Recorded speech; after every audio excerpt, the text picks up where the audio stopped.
Concentrate. Concentrate. Tell me your name. Tell me your name again. Tell me your name again. What is your darkest secret?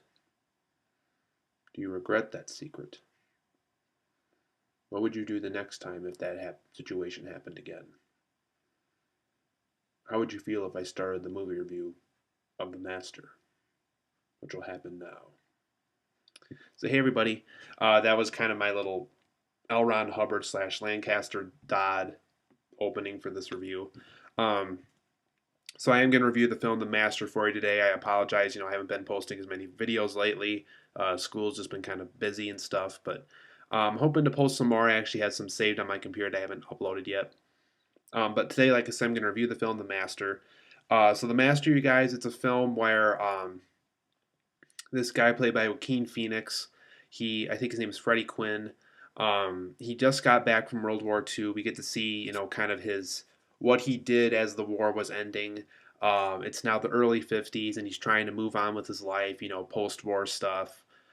He manages to find a photography job at a mall, and he gets fired from it, and you'll see why in the movie. I think he works at a lettuce farm, and he gets in trouble there too. And so he's just going from job to job to job to job during this happy day period, and the happy days aren't treating him very well. Um, it's never quite clear if Freddie Quinn has some type of a condition or not. I don't know if he was mentally ill. As you'll see throughout the film, there's something wrong with him, but they never quite get into detail what mental illness he might have. If he's just kind of nuts. He's always going like this, and sometimes it's hard to hear. Um, and he just he walks strangely, and he has his own little unique characteristics that Joaquin Phoenix added into this movie. um, but he meets up with this guy named Lancaster Dodd, which is a very strong reference to L. Ron Hubbard in real life, the creator of the Scientology religion, and he was the famous Pulp Fiction writer. um, and this Lancaster Dodd guy, he can tell him what's wrong. He senses what's wrong with people. He knows how to examine and analyze people and see what's wrong with them. And he introduces Freddy to this thing introducing to the public called the Cause, and it's kind of this new cult religion that he's starting up. Once again, a reference to Scientology, and at first Freddie is really into this. He likes the whole, getting help. He likes that Lancaster's managed to sit down with him and just kind of, go through like this hypnosis therapy kind of sessions.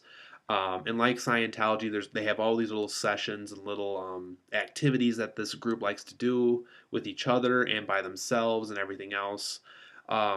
But Lancaster really wants to help this guy because he just knows that there's something wrong with him, and he thinks this cause religion can help this man find his true understanding in life. Um, so Freddy kind of goes along with this adventure, and Lancaster actually goes through trouble with like the government.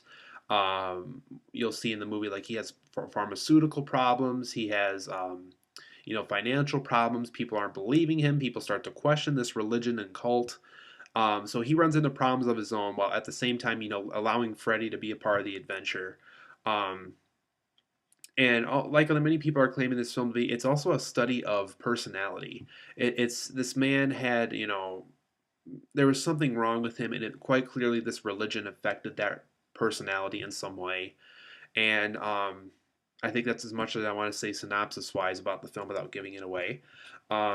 So The Master, you guys, I thought it was a good portrayal of a fictional L. Ron Hubbard. It was a good portrayal of a fictional Scientology religion, something that references Scientology, but it's not exactly Scientology. Like I said, it was called The Cause, from what I remember.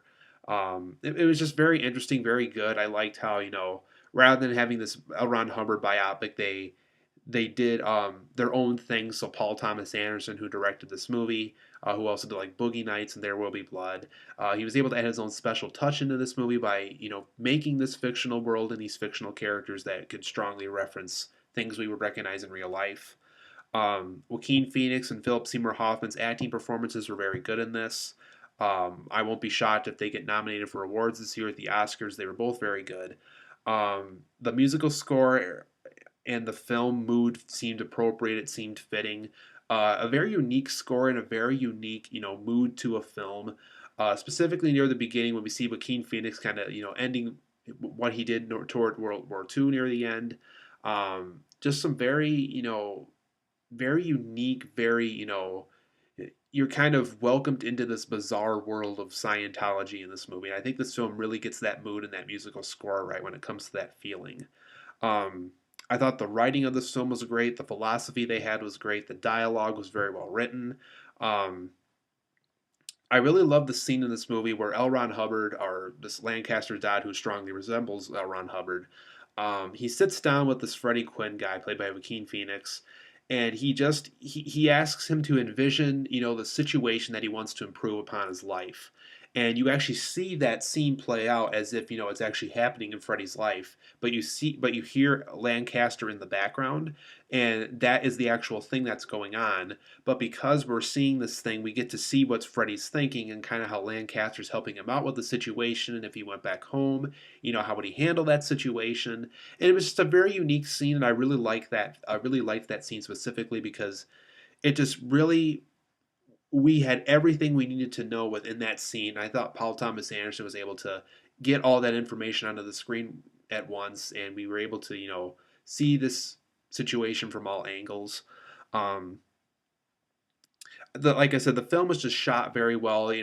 Clearly Paul Thomas Anderson knows what good cinematography is. He knows how to shoot a scene. He knows how to make everything line up.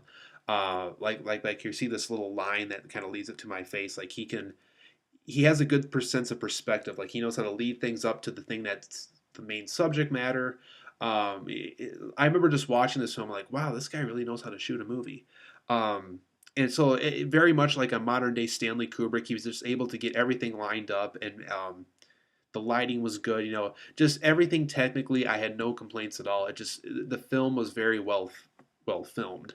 Um, as far as negatives go, you guys, the film does get a little slow moving at times. There are some scenes like, okay, pick up the pace. Okay, I get it, but can you pick up the pace just a little bit? So there's a lot of scenes like that play out like that a little bit. Um, there's some occasional inconsistencies, and a good example of this is throughout the movie, Joaquin Phoenix's speech is very slurred. It's very, we get this impression like he has this mental illness and he has like this mouth slur going on. He's always talking like this, like I was saying earlier. Um, and there's actually a scene here where like he's doing some kind of a recording at a radio station somewhere, and he talks perfectly fine. He doesn't have any of the things we saw earlier. There's just a lot of things when this cause religion gets bigger and bigger, and he gets more invited to do more things with it with Lancaster Dodd. It's almost as if we're almost watching a different character that Joaquin Phoenix is playing because of those inconsistencies. So I really wish the film would have presented that material as if Freddie Quinn was doing it. And I don't. There were scenes in here where I felt like I was watching Joaquin Phoenix, and I just felt like I was watching this Freddie Quinn guy. And I really wish we saw more of Freddie Quinn than Joaquin Phoenix because Joaquin Phoenix is playing this character and not himself in this movie. So I really wish they could have kept those kind of things consistent with this. Um, some parts felt a little bit too random to me. There's even a scene in here where Lancaster Dodd actually breaks out into a song after going through this whole monologue of, like if you're not in with us, you're against us kind of thing, and it just felt way too random. Um, I know they're trying to imitate the real rituals of Scientology in certain scenes here, and a lot of them just felt a little bit too random, and you had no idea how that would actually realistically help someone in certain scenes. Um, yeah, just some really questionable like therapy technique things that is like, how can that help someone? Um, and overall, guys, this film is an acquired taste. It is a bit weird. I can guarantee you, not everybody's going to like this film simply because it requires such a unique preference in films. It's not like a Transformers film. It's not going to play out like a Christopher Nolan film. It's not going to play out like an action movie. It's a very different kind of movie. I would say for the most part this was a drama just because there was just so many moods and feelings behind it. Um, but if you like Paul Thomas Anderson, if you like films that has many different feelings in it throughout the film, of laughter, seriousness, sadness, um, unsureness. This film has all of those aspects. But overall, guys, I give The Master an 8.5 out of 10. It's a very good film. It is a bit weird, and like I said, it does require an acquired taste to truly appreciate it. But if you really get the material, if you can really get into this whole, fictional Scientology kind of movie, it's very interesting. Um, if you like Paul Thomas Anderson, I'll be shocked if you didn't like it because it's very much representative of what his films are like. So, like I said, guys, The Master gets an 8.5 out of 10 for me. It is very good. And if you're planning on seeing it, make sure, like I said, you go into it with certain kind of interest that you have going into it. If you really don't get into the whole, fake Scientology thing, this film might not be for you. But if you can, this film is actually quite a treat if you can get your perspective in the right direction.